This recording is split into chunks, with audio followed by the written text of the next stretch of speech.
আজ অনেক দিন পরে আমার বান্ধবী আমাদের বাড়িতে এসছে, তাই দুজন মিলে একটু রেডি হয়ে বেরোনোর প্ল্যান করলাম। আর এই যে এখন আমরা বেরিয়েও পড়ছি। বেরিয়ে পড়ার পর ভাবছি এখন আমরা যাবোটা কোথায়। তারপর ও আমাকে বলল, চল অনেক দিন তো আমরা রাজবাড়ি যাই না, তাহলে ওখান থেকেই একটু ঘুরে আসি। তারপর রাজবাড়ির পিছনের গেট দিয়ে আমরা এলাম। এসে দেখি পিছনের গেট বন্ধ, তাই আমরা দুজন মিলে লাফ দিয়ে গেট পার করলাম।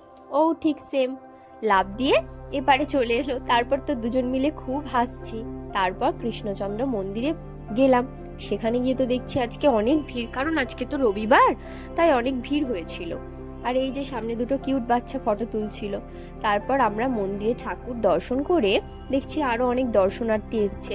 তারপর গেলাম লালজি মন্দিরে। সেখানে গিয়ে দেখছি সন্ধ্যা আরতি হচ্ছে, তার জন্য আমরা ওখানে একটু দাঁড়িয়ে পড়লাম। সন্ধ্যা আরতি দেখলাম কিছুক্ষণ। তারপর ওখান থেকে আমরা দুজন মিলে সন্ধ্যা আরতি দেখে রাসমঞ্চের সামনে দিয়ে গেলাম বুড়ো শিবের মন্দিরে। সেখানে একটুখানি বুড়ো শিব দর্শন করে প্রণাম করে আমরা দুজন মিলে বেরিয়ে পড়লাম। দিয়ে গেলাম আমরা পকোড়ার দোকানে। গিয়ে দেখি এত ভিড়, আর কড়াইয়ে চলছে গরম গরম পকোড়া ভাজা। তাই দুজন মিলে দুটো পকোড়া নিয়ে খেতেও শুরু করে দিলাম। খেয়ে আমরা রাস্তা দিয়ে যাওয়ার পথে স্প্রিং পটেটোর দোকান দেখে দাঁড়িয়ে পড়লাম। সেখানে তো ভাইটা আর কাকুটা মিলে স্প্রিং পটেটো রেডি করলো। রেডি করে সেটাকে ভাজতেও দিয়ে দিল। তারপর ভাজা হলো, আমাদের দিয়ে দিল। আমরা সেটাকে খেয়ে তারপর বাড়ির দিকে রওনা দিলাম।